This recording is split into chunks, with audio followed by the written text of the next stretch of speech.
See, the army is the one where they train you to be prepared for the supreme sacrifice.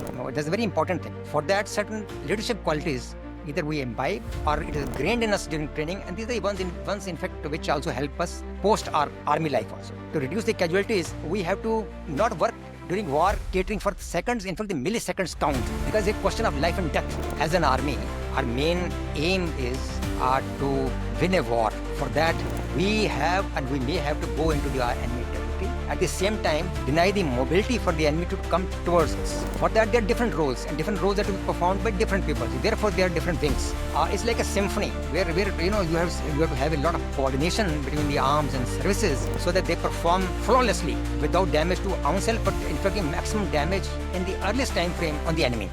Hello everyone, welcome to my channel Talk with Desh. I'm Neha Sharma, and on this channel I bring to you stories of resilience, reinvention and rediscovery. Today's episode is extremely special and it's really close to my heart because it is a dedication to the Indian Army, one of the finest establishments in our country. Today I have a conversation with Brigadier Sharma, who has served in the Indian Army for the last 30 years with unparalleled commitment and dedication. So if you want to know more about careers in the Indian Army or just want to learn about a career journey in Indian Army, then this episode is for you. Okay, hi everyone. Let's welcome Brigadier Sharma on the show. He's an Indian Army veteran who served our nation with unparalleled commitment and dedication for the last 30 years. Hello, sir. Welcome to the show. How are you? Thank you, Neha. Thank you for inviting me. It's a privilege talking to you. Thank you, sir. Sir, could you very briefly introduce yourself to our viewers today? Yeah, Neha, I'm a technical graduate. I did my engineering from civil. I also have, the master's diploma in business administration and then degree in MBA. With 34 plus years in the armed forces, especially army. Thereafter, after superannuation, I have a little exposure with the civil stream, especially in the corporate world. And till date also, I am happily carrying on. Okay, great. Welcome again to the show. So, sir, let's start from your early days. What inspired you to join Indian Army? Very interesting, that story. During 1971, my parents, they were in Jammu and Kashmir. We had Indo-Pak war. Yeah. So I remember we used to go on top of our terraces and see the Pakistani aircraft and Indian aircraft, engaging in dogfight. We used to have the blackouts also in our houses. So for the safety and security concerns, the government at that time, they advised that people from the border, they should move away from this. So our father, they put me, my mother and two other siblings into a bus and we left for Himachal Pradesh via Pathankot next day. I remember when we reached short of Pathankot, our buses were being stopped by army people. They were in the army fatigue with jeeps and, those bigger vehicles. They were heading towards Jammu, whereas we were heading away from Jammu. They were stopping us and they were offering us snacks. In fact, there's a time when I saw that, and I felt it. Here we are running away from the border and they're the ones who are moving into the border. Yeah. And I think that was a turning point and I made up my mind, I will join the army. Wow. So that was my inspiration at that time. That's really inspiring. So after you decided that you have to, join Indian Army, where was your training? Did you join NDA or IMA?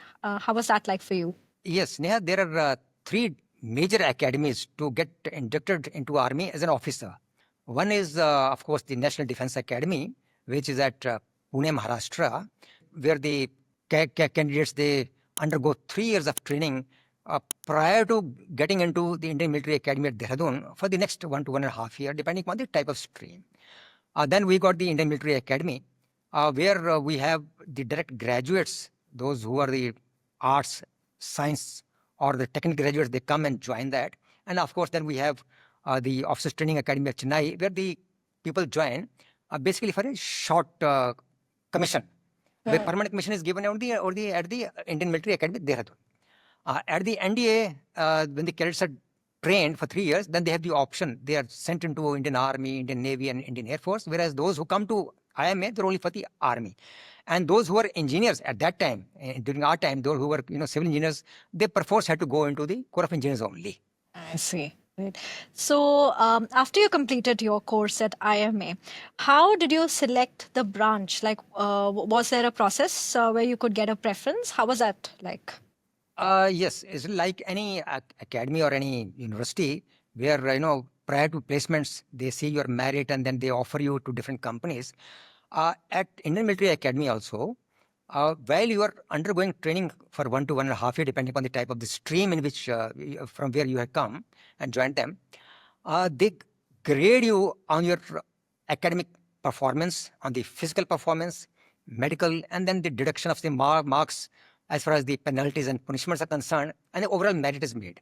Then, just short of your graduation from the IMA, means completion of your training, the Army had got to release certain vacancies, arms and wings wise, and depending upon your merit, then you are slotted. But as far as the, those days, engineering graduates are concerned, especially from the civil engineer, they only had a choice to join the Corps of Engineers. So we had different armed services like infantry and armored artillery and engineers and so on and so forth. And in my case, since I happen to be from the technical background as engineers, and so I had to go into the engineering corps only. Okay, great. Thanks for explaining that. So, could you very briefly talk to us about the different streams that you just mentioned, like artillery and engineering? What do they do? So, very broadly, if you could just explain that to us. Yes. Neha, as an army, our main aim is to win a war. For that, we have and we may have to go into the enemy territory. At the same time, deny the mobility for the enemy to come towards us.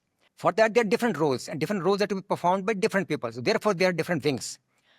It's like a symphony where you have to have a lot of coordination between the arms and services so that they perform flawlessly without damage to ourselves, but inflicting maximum damage in the earliest time frame on the enemy. Those people who walk, they move, and they occupy certain points and features and areas, well, that branch is called infantry. And those infantry people, those who are carried in certain, the armored vehicles and carriers, which are small arms proof, and they can surmount small obstacles and route while going into the enemy territory, well, that's called armored corps. And then you have got people who inflict the casualties at a longer range on the enemy in their enemy territory by way of guns. So the branch is called artillery. And then we have got engineers who ensure that the mobility is granted to our own advancing troops towards the enemy side, and at the same time deny the mobility of enemy to walk towards us. Well, for that you require engineers. And then you got, the communications branch held by signals, then the repair by electronics mechanical engineers, and the logistics and supplies by Army Ordnance Corps and Army Supply Corps. There are different type of branches and, wings within the Army. Great. Thank you so much for explaining that so well, and especially the thing that you said about everybody coming together like a symphony in a warlike situation to win, with that common goal of winning the enemy. So thank you so much for that. So let's talk a little bit more about engineers, which is your core also, right? So what does engineers do maybe in a warlike situation, or also like on a day-to-day basis? We'd like to understand like what are some of the tasks that you have to accomplish. Yes. Neha, Corps of Engineers has got three, centers. It's called the Bombay Sappers, Bengal Sappers, and Madras Sappers.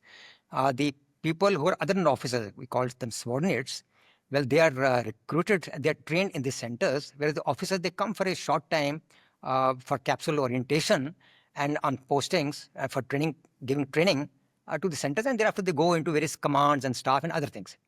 Now, as far as the tasking of engineers is concerned, a very, versatile arm, I must say, because they aid in the achievement of the commander's aim. For that, they ensure that the mobility is afforded to our own troops while going towards the enemy territory. For that, they lay down the tracks, they make roads, they demine the, areas, then they go also construct the helipads, and they also supply the water, things and that. For that, engineers are required when we are marching towards the enemy.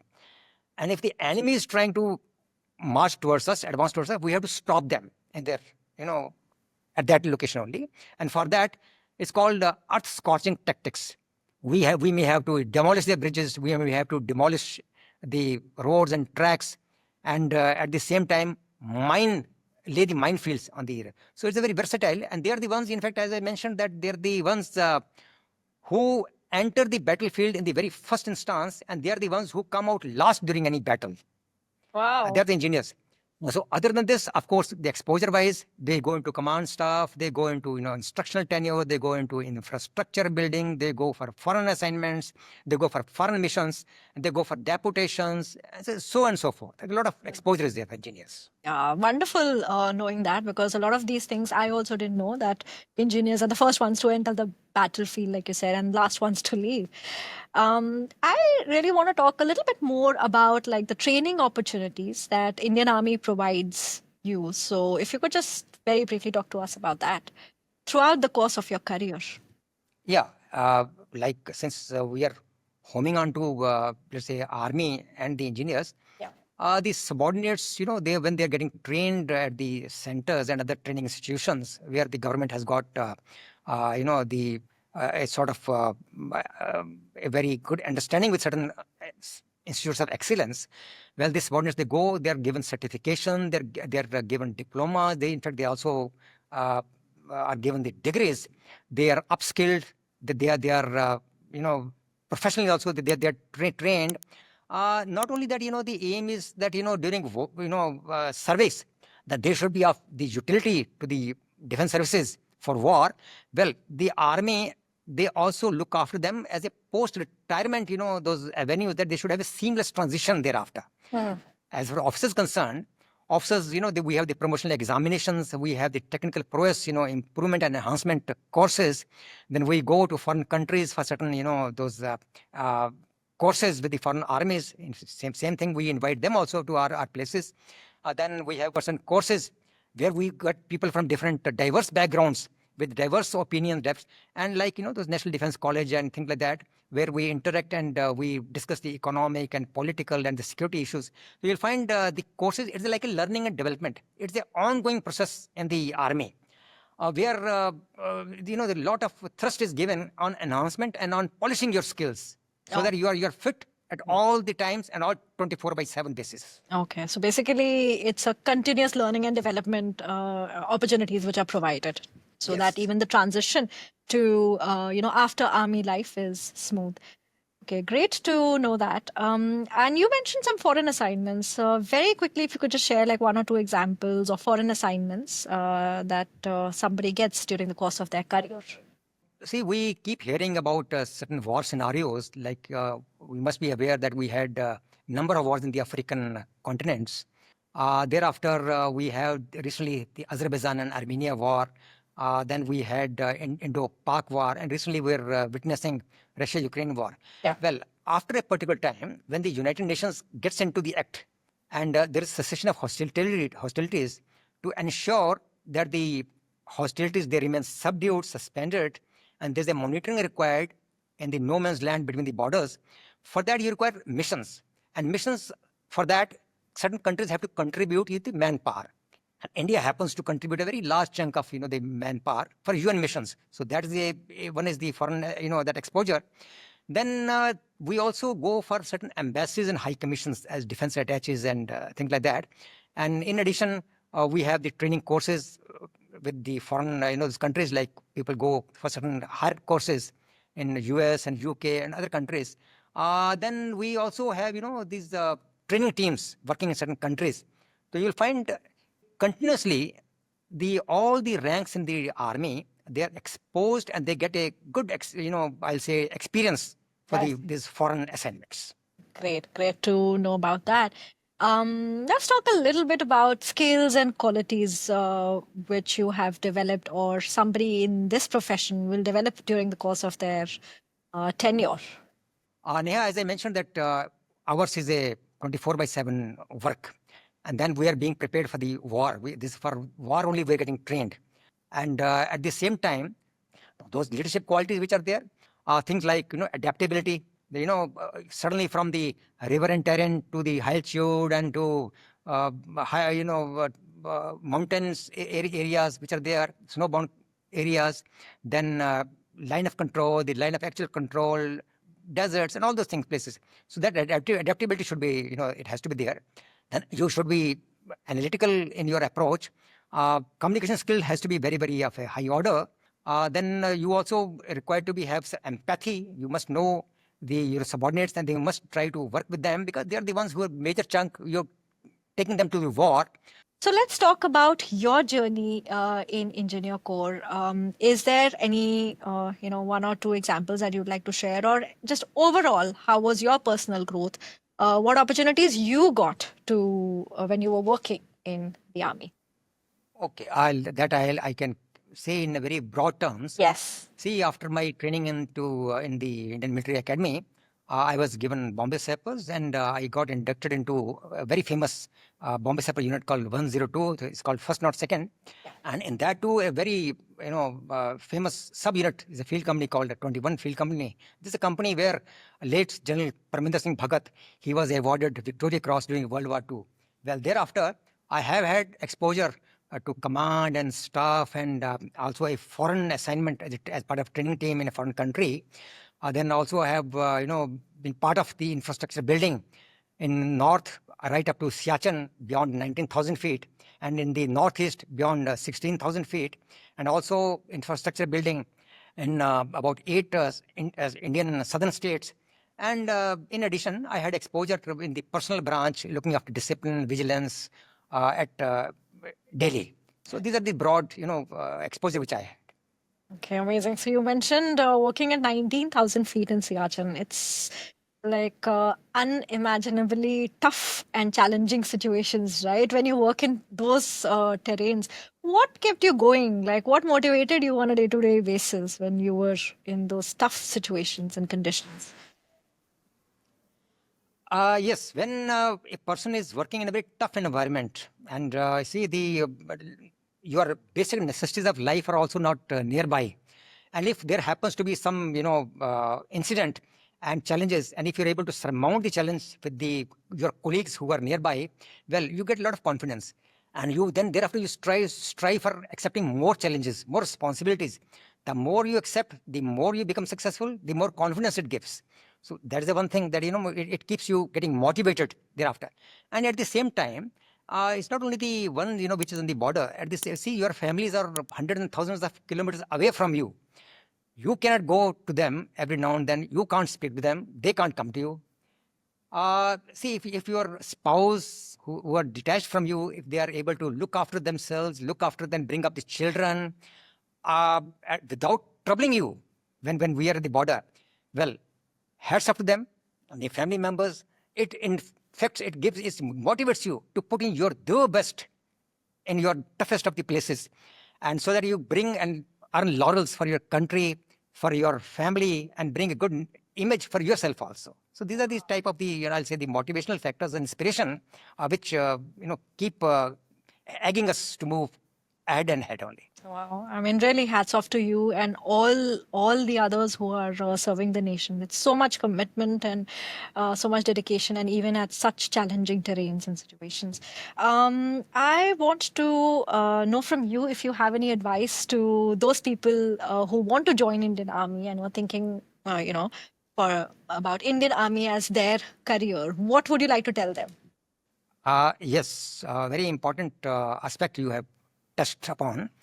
These days, the Indian Defence Services, especially Army also, well, it's not only, meant for the genders. In fact, the ladies or the women also coming. In fact, we had a recent, about 4 years ago, a very landmark judgment from the Supreme Court where they say, induct the women into the normal commissions also system. So you will be very happy to know that just on 30th of May, so latest, we have the first batch passing out from the National Defence Academy, comprising of 17 women cadets. That means there is no gender discrimination, and they are also being just referred as cadets and not even the women cadets also. So that means the women are playing a great role, and they are standing shoulder to shoulder. Now, as far as the overall, I'll say the advice is concerned, I will say today's army, we don't work on this numerical, all this strength, unlike the olden times. These days, technology plays a very great role. So therefore, those who wish to join the army and take it as a career, they must keep themselves freshened up, abreast with the technology, especially the AI, and they must value time and time management. See, time is very important because since as I mentioned, that we are working in a symphony with so many arms and services in the wartime, to reduce the casualties, we have to not work during war catering for seconds. In fact, the milliseconds count because it's a question of life and death. So for that, time management is very important. And then the decisions, and one has to be very, very good at supply chain management. One should have good interpersonal, relations. And one must be open to advice, and one must be open to giving thoughts. You should be transparent. You should be, honest. You should be loyal to the organization where you are working. And physically, you should be fit. You should not abdicate sports. In fact, if you are good at sports, well, this is also one of the things where you get extra marks to join the army. So see, all these and more, these are some of the things which the young people, they must, go into, they must imbibe. And it's one of the best profession where the army, it takes care of you during service. At the same time, you are being prepared, as I mentioned, for a seamless transition into the civil stream after retirement. And after retirement, the civil people, they openly welcome you because they get a disciplined soldier, they get a disciplined people, and they get a physically fit and mentally fit person who is of a great asset to them. So therefore, these are some of the points which I feel our younger generation who are looking forward to as a career, they must imbibe. Wow, amazing. I must say, those are some really wonderful words of wisdom that you've put across so beautifully. It's been great learning from you. It's been great hearing about your journey and about different challenges and tasks that you had to accomplish, and you've accomplished them so well. Thank you again. And before we wrap up, do you have any final or parting thoughts or any other things that you'd like to tell our viewers? I will only say, Neha, nothing like army. If you have in you, join. This gives you challenges. It hones up your skills. It polishes you. You remain fit even after retiring. You are mentally very, very agile. And you are there to take on any challenges head on. And you have, in my case also, till date, after retiring, decades and plus more than a decade ago, I'm still carrying on, and with the corporate world and with certain other things. Well, and I'm sure those youngsters who are watching this episode and this session, they must go away after taking away certain, those crunch points, and they must start preparing. Nothing like it. Absolutely. I mean, it's so inspiring, and I'm sure that everybody who is watching us till the end has found a lot of value in this conversation, and people are inspired to join Indian Army and serve the nation just like you have. So thank you so much again, Brigadier Sharma. It was wonderful having you on the show. Thank you. Thank you, Neha. Thanks a lot. Thank you for watching us till the end. I really hope that you found value in this conversation. Please like, subscribe, and share this with someone who needs to hear this. Please also comment and let us know if you want to see any other guests on our show. Thank you. I always believe that we do not have to look far for inspiration because there are so many inspiring stories all around us. Because as they say, no one else sees the world the way you do, so no one else can tell the stories that you have.